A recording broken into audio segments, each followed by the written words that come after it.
You're live. And we're live. And welcome back to Showcase Live. Broadcasting live here on the Showcase Facebook page from the 2018 DeLand Sport Aviation Showcase. I am one of the Showcase, well, I guess I'm considered the co-team leader with my friend Mike Daniels behind the camera. Now that's funny. Mike's behind the camera, Dave's behind the mic. Well, that's how it works. We're broadcasting here from the DeLand Sport Aviation Showcase in beautiful DeLand, Florida. A little nose itch there. Sorry, folks. It is absolutely gorgeous. Talk about a Chamber of Commerce day. We've come to you. I think this is our 4th or 5th live interview today. We're going to be doing live interviews all day, every day at quarter after the hour, starting at 9:15 with our last one of the day ending at 4:15. So you're going to want to like the DeLand Showcase Facebook page so you'll get notified of our live broadcasts. And we are here. Our next victim, guest on this, are the folks from Viking Aircraft Engines. Come on over, folks, and talk with us.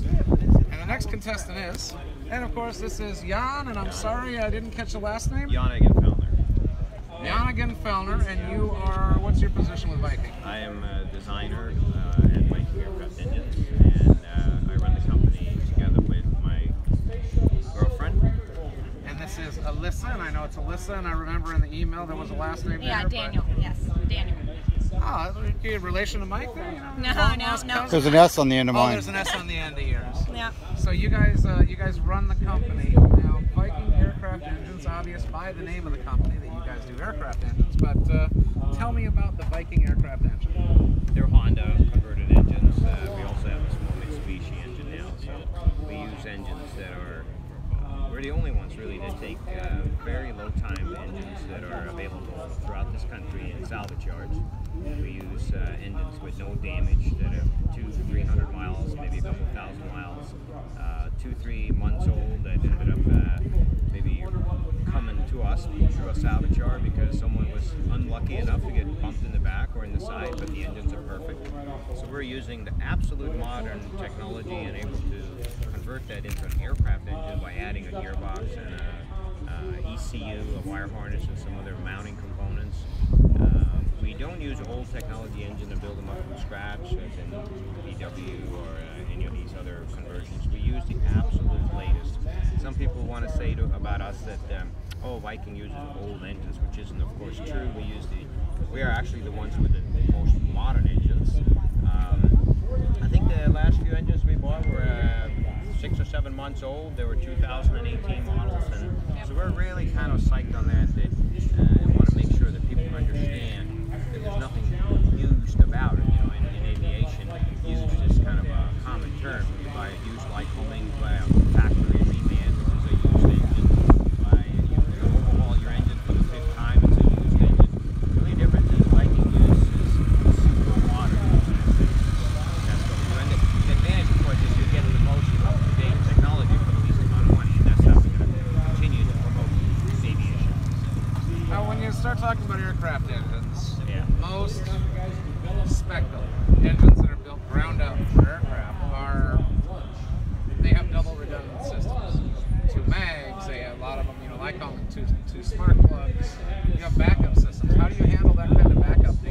What do you add to a engine that was in a Honda car to run in an aircraft? How do you handle the redundancy or the backups? A lot of myth there. I mean, aircraft engines do not have any backup. They have a single carburetor, a single float. The floats leak, they sink. There's all kinds of things in an aircraft engines that are single. You mentioned the one thing that's dual, and the reason that it was dual from the start was because the designers decided that because the cylinders are so large, as you can tell when you do your magneto check, is it needs 2 plugs to run properly. One plug, you don't get a proper flame front, it doesn't run. The Honda engines, we feel with the extra 60 years of development and the robotics process that takes place to put them together and the precision, they, first of all, are more precise and will last longer. As far as redundancy, Yeah, you don't have 2 plugs, but you know the ignition system is so much more powerful.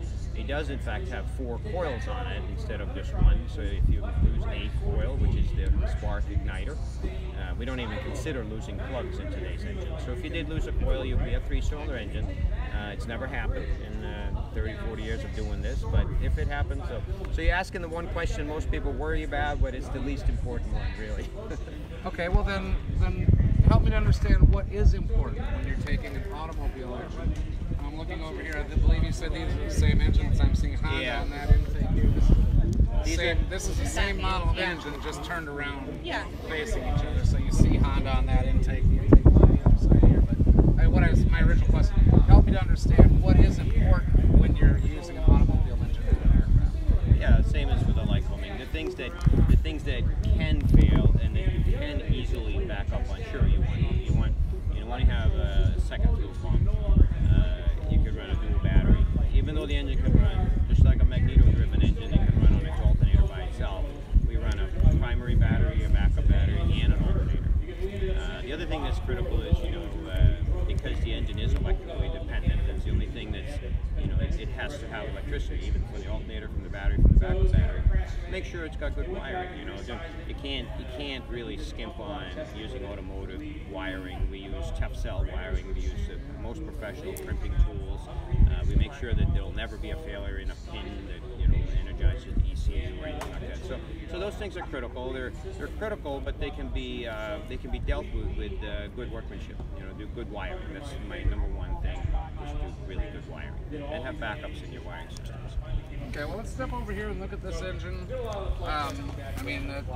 Honda. It's a pretty straightforward Honda engine, but now this is not automotive, obviously. Point out here what you guys have done to this engine to make it airworthy. Okay, so the engine comes into the shop.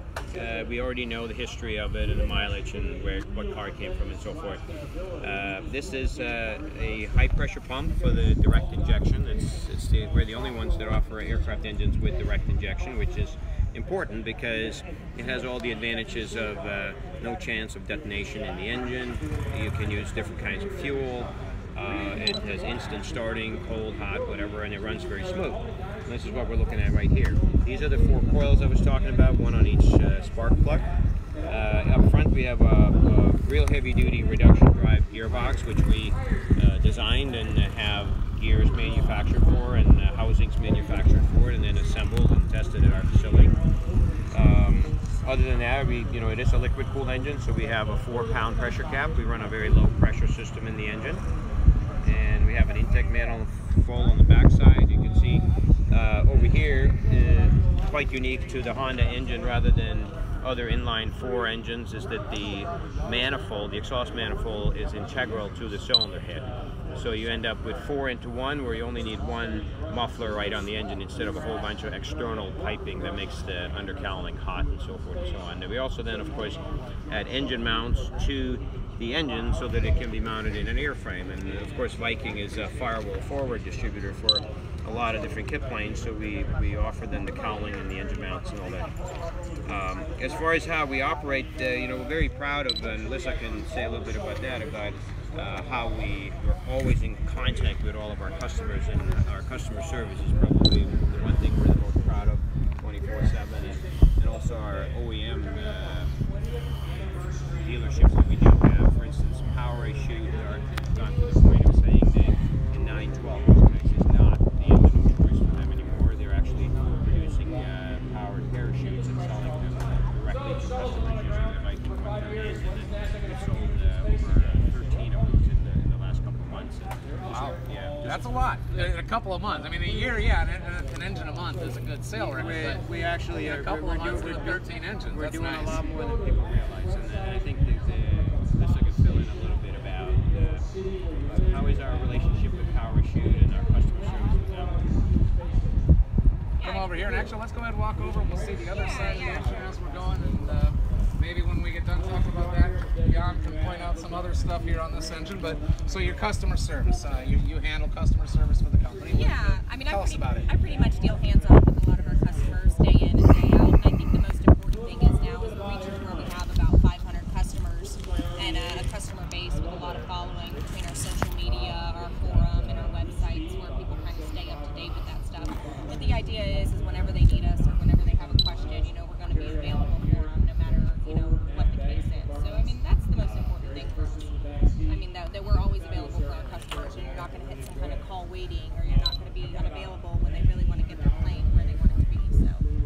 and being self-employed and having run my own company for years, I fully understand. I know that being a business owner, I know you're nothing. You don't have customers, you're nothing. So they are your primary leads. Yeah, you got to take absolutely. care of them. But now let me ask a question. I don't know if you can answer this. Jan can answer this. You say this is a Honda engine. Is there a particular model of Honda that you like to get the engines from, or is this just this type of engine out of any model, or what? We're not like favoring Honda or a Subaru or a Mitsubishi or anything. We just do a lot of research to pick what we want the engine to do for the customer. So the first engine we ended up with was the Honda Fit engine. It's a very lightweight, very modern engine, low internal friction, has the gasoline direct injection. It's readily available in the U.S. It's a throwaway car in the sense that the insurance companies, if it has a little dent in it, they don't want to fix it. So we get all these shiny, brand new little engines for very little money, and we add our stuff to it, and then we can still sell the engine for a reasonable price, giving the customer the absolute latest. So this is a Honda Fit engine. It's 130 horsepower in the car. It's also dynoed by us for 130 horsepower. We do use that little Mitsubishi engine for our 90 horse to compete with the 80 and 100 Rotax. And the reason for that is not because it's a Mitsubishi, even though Mitsubishi, again, is a very reputable company. They're also in aviation, just like Honda. But they have a little 3-cylinder engine that just fit the bill for that smaller market. And then, of course, for the Zenith Super Duty and anyone that needs 160 to 180 horsepower, tomorrow at the show area we'll bring in our flat black, really cool looking Super Duty airplane with big Alaskan bush wheels and everything.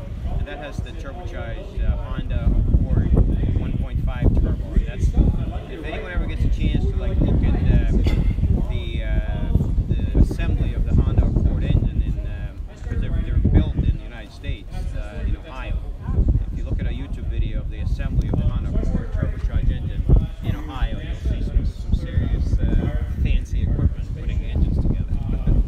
And you're getting so you're basically getting brand new engines because they're only a few months old. You're taking them from rear end collisions, or a tree fell on it and crushed the roof, so the car's written off, or we scratched it with a set of keys and they're going to write off the car because it's cheaper than repainting it. Okay, so you use all kinds of engines now. Your engine weight is running comparable to the engines that you're looking to compete with, I guess would be the base question. Very popular question, and the easiest way to compare that is to give apples to apples comparison. So, for instance, our friend John has a Zenith Cruiser.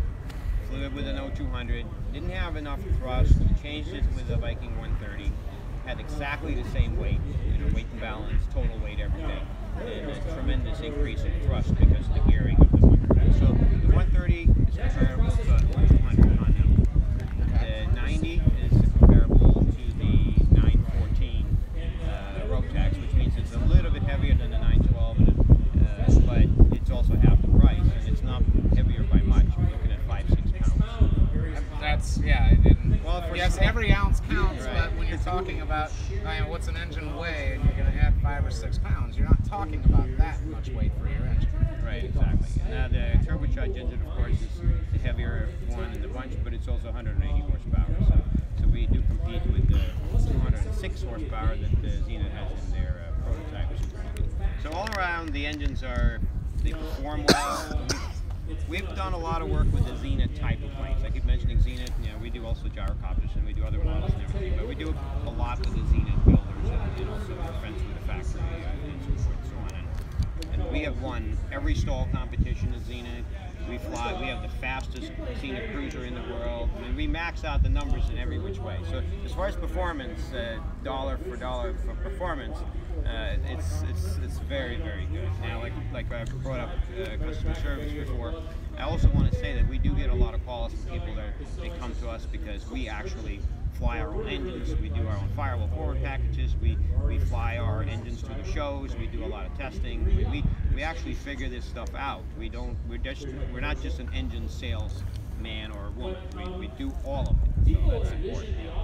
And when you are literally standing or sitting on your product, you're putting your life in the hands of your product. That's a very good testimonial for it. Now you were saying that these two are the same engine, but there's a different one over here. There is. Let's walk over here and I see it. Well, now wait a minute. They all say Viking. super stall. Look at these leading edge flaps. Oh, sweet. Now that's pretty. What can you tell me about this little bird? Well, first I want to tell you about the plane. This is an SP30. It's built in Russia. There's a dealer here in DeLand actually that sells these. This particular one is for sale if anybody wants it, because once we're done testing our engine and the plane, then we don't really need the plane anymore. So that's the airplane. The engine is that little 3-cylinder Mitsubishi, and we love it. It runs like a little sewing machine. It's Japanese quality throughout. It's the same as the Honda. It's, you know, factory assembled and ready to go. And it's another throwaway car in the sense that, you know, you can buy this car for very little money. It's usually the car to buy in this country if you just want a little runaround car that doesn't cost a lot of money. It's the Mitsubishi Y. Oh, yeah, a lot of those around. Yeah, they're Very popular car. very popular. So that, again, it highlights the fact that you can get this kind of 2018, 2019 technology for, you know, very little money.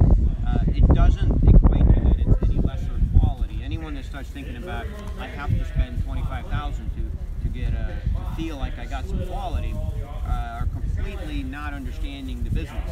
You know, the business is that the people that have to charge that kind of money are grinding crankshaft and turning cams and stuff and making these parts to make 200 engines a year. You know, Or paying somebody else for the parts. Right. Mitsubishi's making millions of these crankshafts, and so you know, to take advantage of that whole aspect of recycling low mileage engines, we're the only ones that do that. People want to put it down. There's no reason to put it down. In fact, it has a huge advantage to any customer if they, for instance, forgot to put the oil in the engine or messed it up in one way or another, or couldn't get their cooling system just right the first time and they burnt up their engine. You know, don't call any of the other guys and get paid $20,000 again, you know, because you messed up. That's what they're going to tell you. Just go to a salvage yard and or call Viking, send it back, and put a new block in it, and you're ready to go. Or just do it yourself. Buy a Mitsubishi block from a salvage yard with 200-300 miles on it, and put your parts on it, and you're off you go again. Well, now that actually is something that you'd said earlier about dollar for dollar, and just now you said 25,000.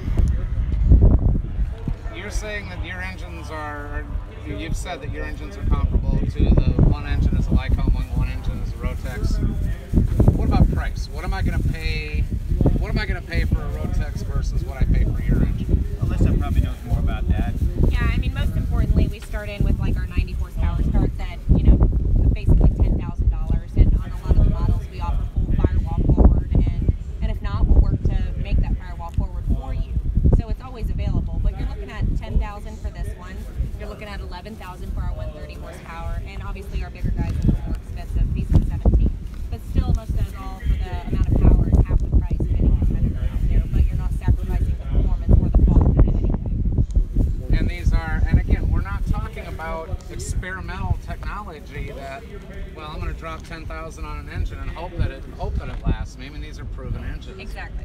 Well, what about now? We've got a little bush cat over there. Earlier today, we interviewed Allison with Allison's Jeweler right down the road here. She said she's got her bush cat almost built, and she's got to get her engine next time.